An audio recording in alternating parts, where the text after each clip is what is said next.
Assalamualaikum warahmatullahi wabarakatuh. Perkenalkan, nama saya Fadinda Aisyah dari nomor urut 12. Jadi, pada kesempatan kali ini saya akan memaparkan materi yang berkaitan dengan bimbingan dan konseling karir, yaitu merencanakan karir di masa depan. Ada beberapa alasan mengapa saya memilih topik ini sebagai topik presentasi saya ataupun topik PowerPoint saya. Yang pertama, dikarenakan masih banyak pandangan-pandangan negatif terkait dengan bimbingan dan konseling. Masyarakat masih berpikir bahwa jika seorang anak dipanggil ataupun pergi ke ruangan guru BK, maka ia adalah anak yang nakal ataupun anak yang sering berbuat masalah.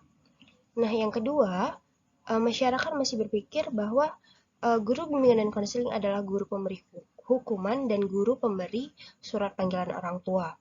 Padahal di bimbingan dan konseling terdapat 4 bidang pelayanan pokok. Yang pertama, bimbingan dan konseling belajar. Yang kedua, bimbingan dan konseling pribadi. Yang ketiga, bimbingan dan konseling sosial. Dan yang keempat, bimbingan dan konseling karir. Nah, alasan kedua saya memilih topik yang berkaitan dengan bimbingan dan konseling karir, yaitu dikarenakan karir adalah bagian penting dari kehidupan manusia. Mengapa saya bilang karir adalah bagian yang penting? Dikarenakan seorang remaja yang sedang belajar ataupun yang sedang memperdalam ataupun menggali lebih dalam lagi potensinya, ia adalah seseorang yang sedang merencanakan masa depan ataupun orang yang sedang mempersiapkan masa depannya untuk meraih impian ataupun tujuan dari hidupnya, meraih cita-citanya. Karir adalah bagian dari cita-cita manusia, yaitu untuk meningkatkan kualitas hidup dan untuk mensejahterakan kehidupannya ataupun menaikkan kuantitas hidupnya. Nah, jadi di sini saya akan menjelaskan apa sih pentingnya perencanaan karir. Nah, yang pertama, karir yang layak adalah aspek penting dalam kehidupan manusia. Nah, jadi selama manusia hidup, kebanyakan ataupun sebagian besar waktunya dipersiapkan ataupun digunakan untuk mempersiapkan kehidupan yang layak di masa depan, yaitu dengan memiliki karir yang layak. Karir adalah bagian penting dalam kehidupan manusia. Dengan memiliki karir yang layak, maka manusia akan memiliki kehidupan yang layak pula.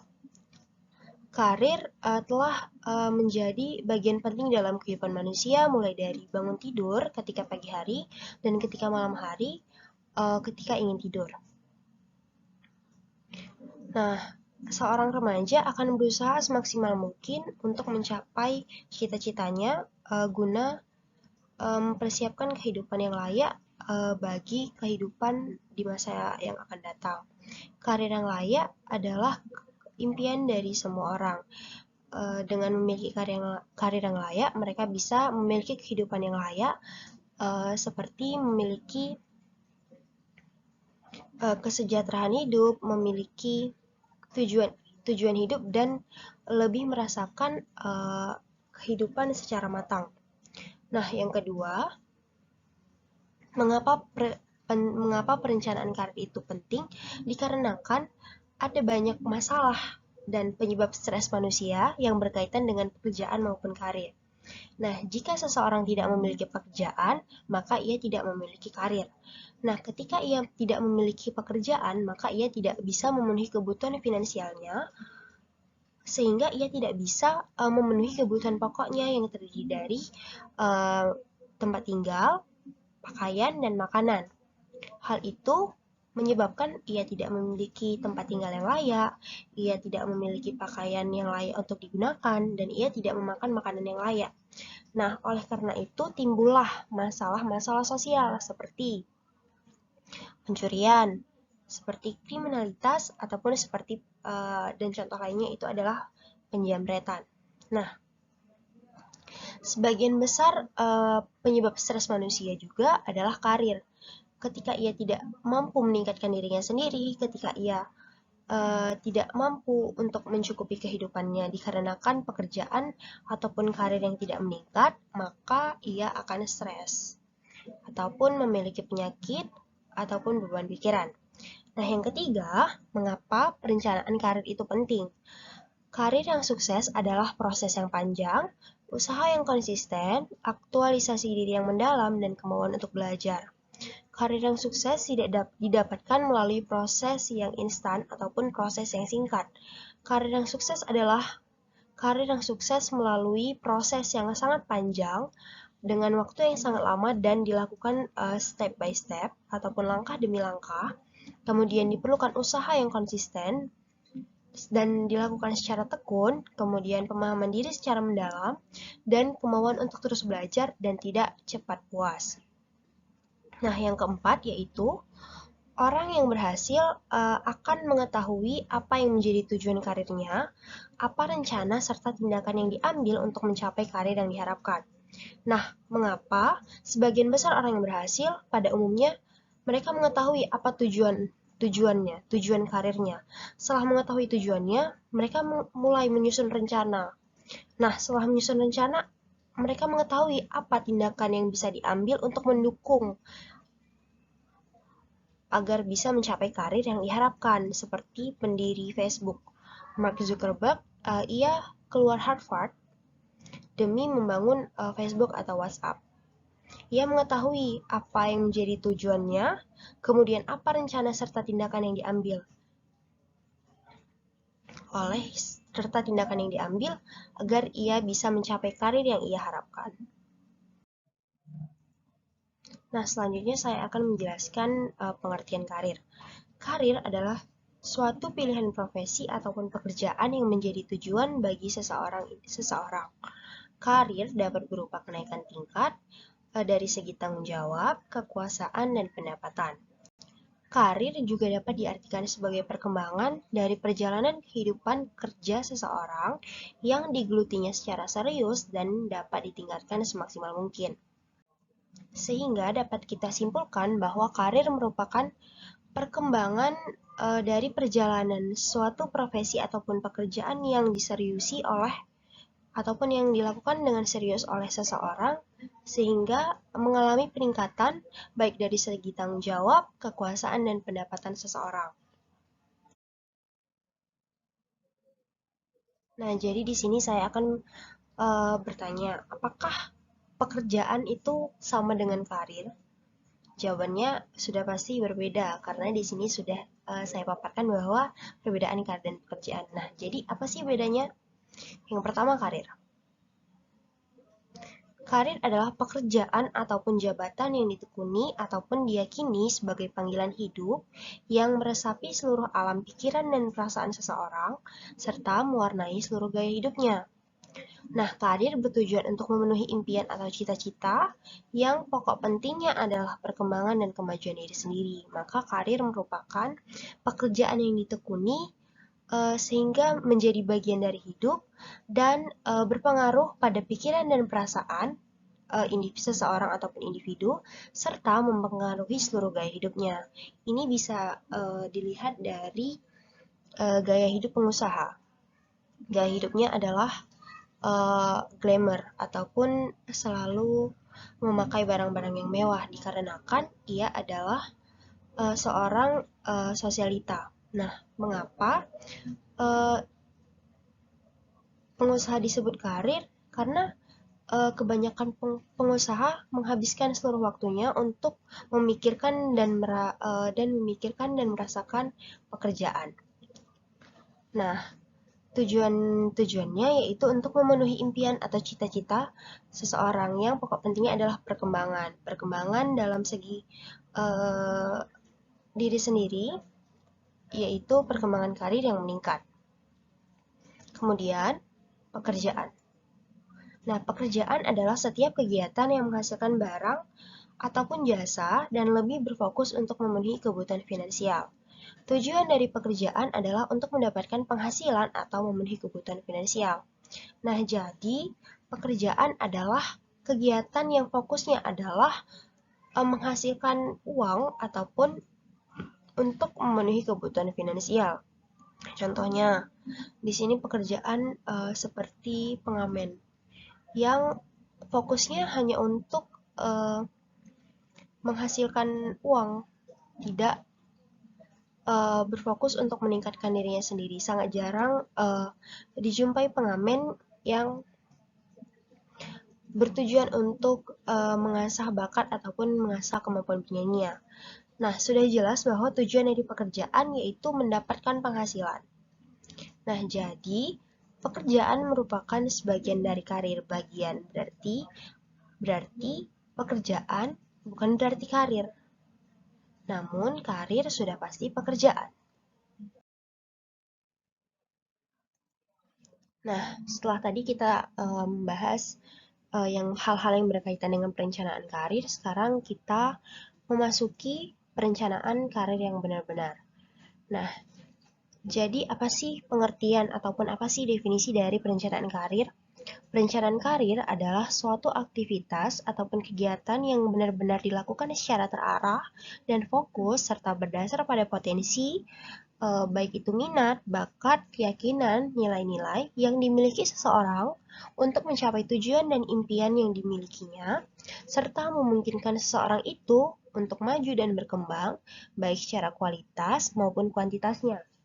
Singkatnya begini, perencanaan karir adalah suatu kegiatan yang dilakukan secara fokus dan sistematis, serta berdasar pada potensi yang dimiliki seseorang untuk mencapai tujuan dan impiannya, dan dapat memungkinkan seseorang tersebut untuk lebih maju dan berkembang, baik secara kualitas ataupun kecerdasan ataupun kematangan hidup, serta eh, kesejahteraan kehidupannya. Nah, ada beberapa hal penting dalam perencanaan karir. Yang pertama, kita harus menyadarkan diri sendiri apa peluang-peluang, apa kendala-kendala, apa pilihan-pilihan dan konsekuensi yang akan dihadapi dalam kehidupan. Di dalam kehidupan pasti akan ada suatu waktu di mana kita akan dihadapkan oleh kendala-kendala, akan dihadapkan oleh pilihan-pilihan dan akan dihadapkan konsekuensi dari pilihan-pilihan yang kita pilih. Kemudian, kita itu harus mengetahui dan menentukan apa tujuan hidup kita, terutama yang berkaitan dengan karir. Karena, seperti yang saya bilang tadi, karir adalah pengaruh besar dalam kehidupan manusia. Sehingga setelah kita mengetahui tujuan, kita dapat menyusun ataupun kita dapat mengembangkan diri ataupun memperdalam potensi dengan mengikuti program-program pendidikan, program-program keterampilan, ataupun dapat mengikuti kegiatan-kegiatan untuk mendapatkan pengalaman dalam rangka pengembangan dalam meraih tujuan karir. Baik, di sini ada beberapa perencanaan karir yang bisa dilakukan seseorang setelah lulus dari SMP, SMA, dan SMK. Di antaranya, nah sebelum itu saya akan mengatakan bahwa seseorang bisa dikatakan sukses apabila sudah mandiri serta dapat berguna bagi orang lain. Maka berkaitan dengan karir, seseorang ataupun suatu pekerjaan dapat dikatakan karir jika dapat berguna bagi orang lain, dapat mempengaruhi kehidupan orang lain seperti guru, seperti dokter. Dia adalah yang sifatnya untuk membantu orang lain. Nah, jadi ada beberapa alternatif pilihan setelah lulus dari SMP, SMA, ataupun SMK. Yang pertama, melanjutkan studi ke jenjang yang lebih tinggi.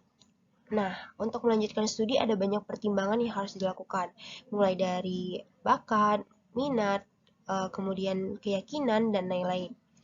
Jadi, seorang siswa harus dibimbing oleh orang tua ataupun guru BK untuk melanjutkan studi ke universitas ataupun ke sekolah yang benar-benar mendukungnya untuk mengembangkan bakat dan potensinya. Siswa SMP ataupun MTS bisa ke SMA, mengambil jurusan IPA dan IPS untuk memperdalam potensinya jika mereka memang ada di bidang itu.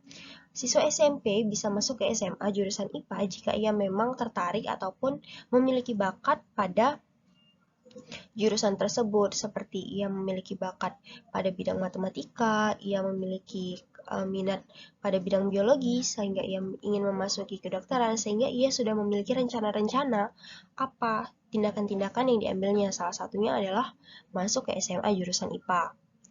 Kemudian, siswa SMA, SMK, atau MA ke PTN, PTS, ataupun PTK. Nah, siswa SMA dapat masuk ke perguruan tinggi negeri, perguruan tinggi swasta, ataupun perguruan tinggi kedinasan. Hal ini melalui bimbingan guru BK dan orang tuanya. Ia bisa melanjutkan studi ke jurusan yang ia inginkan ataupun ia minati ketika ia sudah benar-benar merencanakan tersebut dengan matang. Karena dengan merencanakan, ia sudah mengetahui apa tindakan-tindakan yang harus diambil. Seperti ketika seorang anak SMA jurusan IPS ingin memasuki perguruan tinggi negeri, bidang contohnya hukum, ia harus mengetahui, ia harus mendapat nilai yang bagus untuk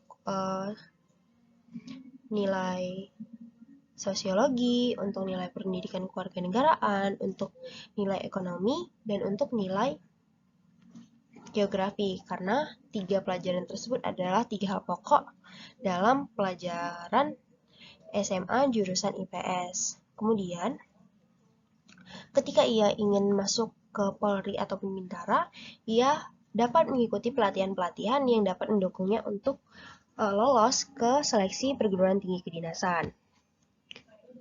Kemudian yang kedua, mengikuti kursus pelatihan. Nah, seseorang setelah lulus dari SMP ataupun SMA ataupun SMK dapat mengikuti kursus pelatihan seperti kursus menjahit, kursus memasak. Nah, yang dimaksud dengan kursus ini adalah mengikuti kursus ini adalah yaitu proses transformasi untuk meningkatkan pengetahuan,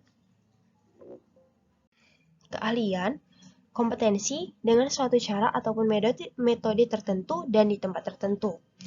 Nah, lembaga yang menggelutinya biasanya bukan lembaga formal, melainkan informal. Kemudian yang ketiga, memasuki dunia kerja. Nah, ini merupakan bukan pilihan yang bijak dilakukan. Ada beberapa anak yang memilih dikarenakan harus memenuhi kebutuhan finansial. Nah, setelah ini saya akan menayangkan suatu video tentang kehidupan seseorang setelah lulus SMA.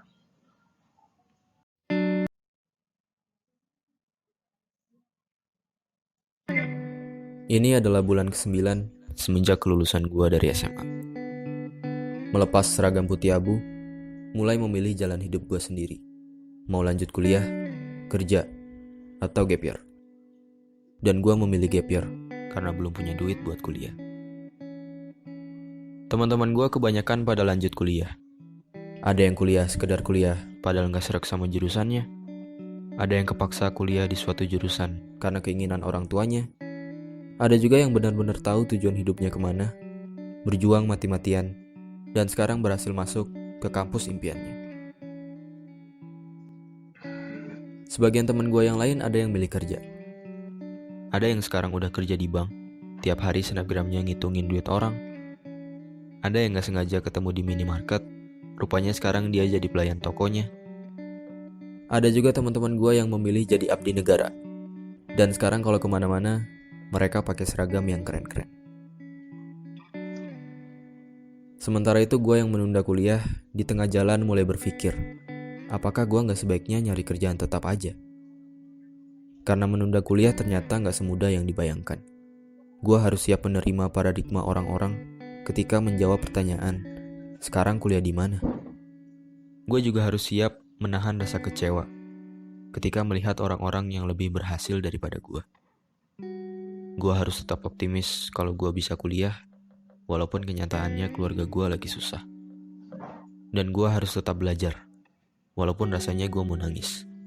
Melihat kedua orang tua yang masih bekerja di usia senja, demi mewujudkan cita-cita anaknya. Akhirnya yang gue lakukan adalah belajar sambil kerja. Kerja apa aja yang gue bisa. Gue bisa ngedit video, gue manfaatin buat ikutan lomba-lomba video di internet. Gue bikin video-video pernikahan. Gue juga jadi freelancer, ngerjain tugas kuliah orang-orang. Dan dari usaha-usaha itu, gue dapet hasil yang lumayan. Ya, meskipun hasilnya gak pernah terkumpul buat biaya kuliah dan selalu habis buat kebutuhan rumah. Tapi gue bersyukur, seenggaknya letih yang orang tua gue rasakan, sekarang bebannya telah berkurang. Dan keringat yang bercucuran, kini berganti dengan senyuman. Kehidupan setelah SMA membuka mata gue, bahwa hidup sejatinya adalah seni memilih. Memilih mana yang mendingan. Karena pilihan apapun yang akan kita ambil, ingatlah bahwa tidak ada pilihan yang benar-benar sempurna. Mereka yang kuliah pernah bilang, enak ya, dia udah kerja, udah bisa jajan pakai duit sendiri. Mereka yang udah kerja juga pernah bilang, enak ya yang nunda kuliah, bisa nyantai-nyantai di rumah. Sedangkan mereka yang menunda kuliah bertanya-tanya, kapan ya gue bisa kuliah? Bisa gak ya gue keterima kerja?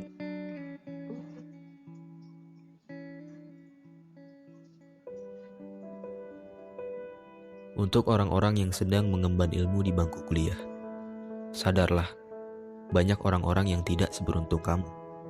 Jangan menyia-nyiakan kesempatan yang kamu dapatkan. Tetap semangat, walau jurusan atau kampus yang kamu dapat tak sesuai keinginan. Dan jangan terus-terusan mengeluh atas tugas-tugas yang menumpuk berlebihan. Karena ingatlah, tugas-tugasmu itu tak sebanding dengan kerja keras orang tua yang membesarkan kamu.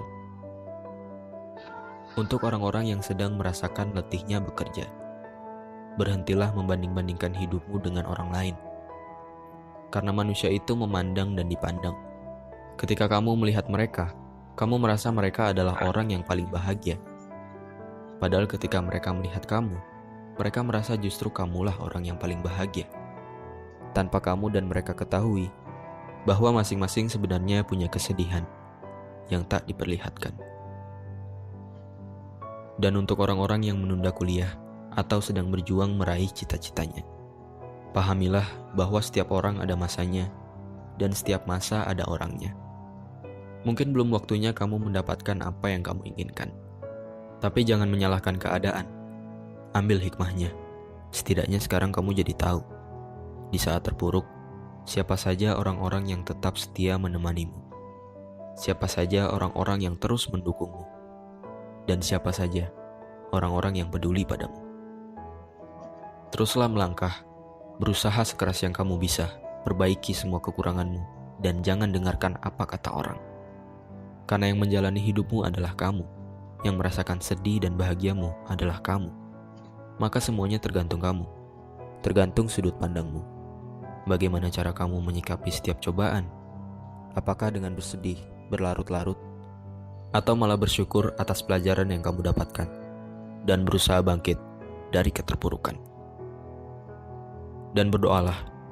Minta kepadanya supaya kamu cepat bertemu dengan waktu. Waktu yang tepat di saat impianmu terwujud, waktu yang indah di saat kebahagiaan menyertaimu, dan waktu yang sempurna di saat ayah dan ibu berkata, "Kami bangga padamu."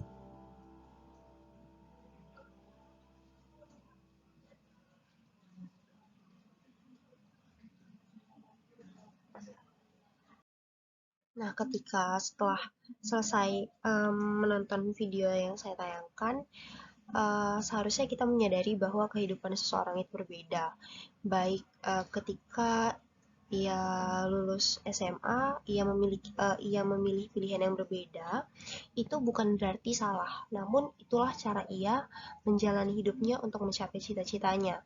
Ada berbagai pertimbangan yang ia pikirkan untuk menempuh jalan tersebut, seperti seseorang yang bekerja karena ia ingin memenuhi kebutuhan finansialnya, kemudian ada yang kuliah tapi tidak sesuai dengan jurusannya, ada yang kuliah karena paksaan orang tua, dan banyak lagi. Dan hal utamanya yaitu ada yang gap year dikarenakan banyak pertimbangan yang sedang dilakukannya. Nah, hal itu bukan berarti salah, namun hal itulah pembeda satu manusia dengan manusia lainnya dalam memilih ataupun dalam menempuh perjalanan karirnya. Nah, di sini saya akan menjelaskan langkah perencanaan karir. Yang pertama, mengembangkan rencana karir.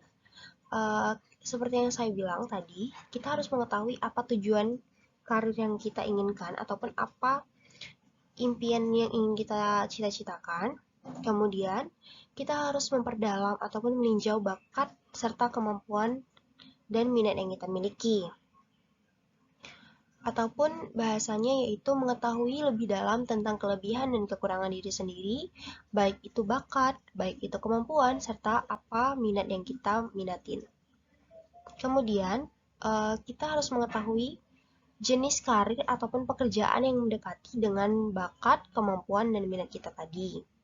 Kemudian, kita harus mencocokkan ataupun membandingkan keterampilan dan minat dengan jenis karir ataupun pekerjaan yang akan dipilih.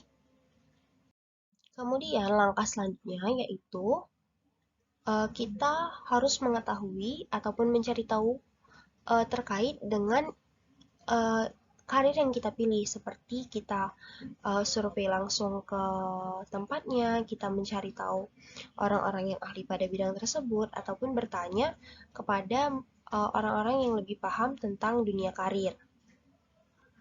Kemudian setelah kita benar-benar sudah paham ataupun kita benar-benar sudah tahu nih apa info ataupun apa yang dibutuhkan untuk mencapai karir tersebut, kita bisa mengikuti pelatihan dan pendidikan yang mendukung pilihan karir yang kita pilih tadi. Seperti misalnya, impian seseorang itu adalah menjadi tentara ataupun abdi negara.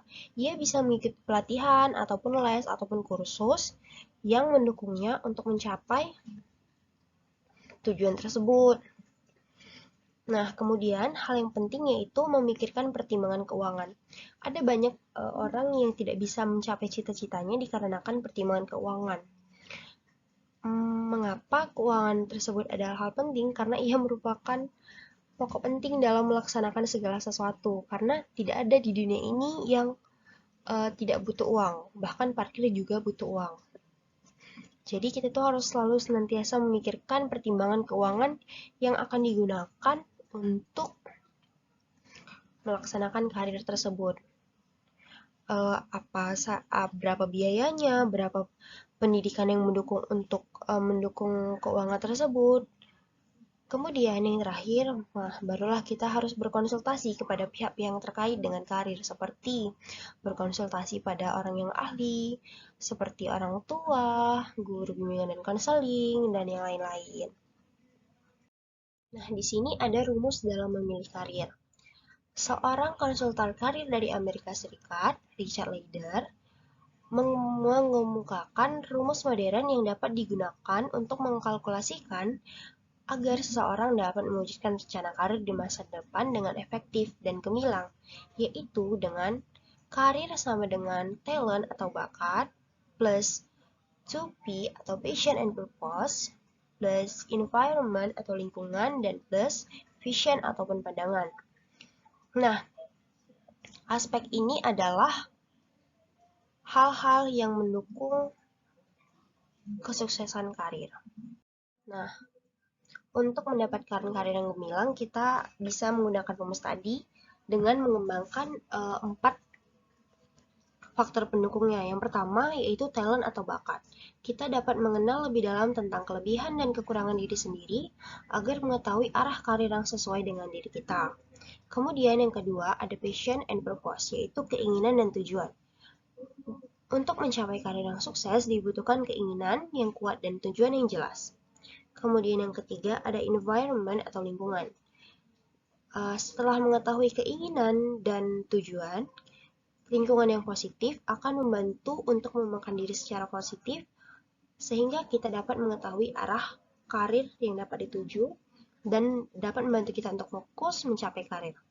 Kemudian yang keempat, visioner ataupun pandangan.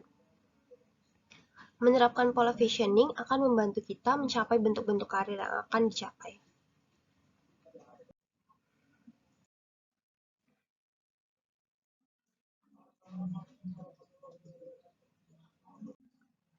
Nah, ada beberapa hal yang dapat dilakukan dalam belajar merencanakan masa depan. Yang pertama, memulai persiapan masa depan dari sekarang. Nah, masa depan seperti yang kita ketahui tidak tahu jelasnya kapan, tetapi kita dapat melakukan persiapan mulai dari sekarang. Karena tidak baik menunda-nunda hal baik, dan ada banyak orang yang akan mengalahkanmu demi satu karir tersebut. Karena karir yang layak adalah impian setiap orang, maka akan banyak sainganmu yang akan menumbangkanmu demi mencapai karir mereka juga. Nah, untuk itu, kita perlu membangun motivasi dan mencari role model. Hal ini untuk menjadi penyemangat kita dan menjadi role model ataupun panutan kita dalam mencapai karir. Sehingga kita selalu termotivasi setiap harinya dan semakin rajin untuk meningkatkan usaha dan memiliki kemauan untuk terus belajar. Kemudian yang ketiga, mengenali potensi diri yang dimiliki. Nah, hal ini bertujuan untuk mengetahui apa kelebihan dan kekurangan kita sehingga kita dapat mengetahui arah karir yang sesuai dengan kecocokan, kelebihan, dan kekurangan diri kita sendiri. Kemudian yang keempat yaitu membuat target kemajuan. Hal ini dimaksudkan agar kita mengetahui seberapa jauh progres kita, seberapa banyak lagi hal yang harus dilakukan untuk mencapai karir yang akan kita impikan. Kemudian yang terakhir yaitu mengevaluasi rencana karir. Seperti kegiatan-kegiatan pada umumnya, perencanaan karir juga memerlukan kegiatan evaluasi. Hal ini bertujuan untuk mengetahui apa yang perlu dilakukan, apa yang paling penting dilakukan, dan apa yang tidak perlu dilakukan. Nah, jadi ayo mulai dari sekarang kita harus mencoba untuk belajar merencanakan masa depan karena ingat tidak semua orang beruntung dan tidak semua orang mau untuk mencapai masa depan yang layak. Karena masa depan yang layak itu adalah milik ia yang ingin berusaha. Terima kasih karena telah atas waktu dan perhatiannya telah melihat ataupun memperhatikan presentasi saya. Lebih dan kurangnya saya ucapkan terima kasih. Wassalamualaikum warahmatullahi wabarakatuh.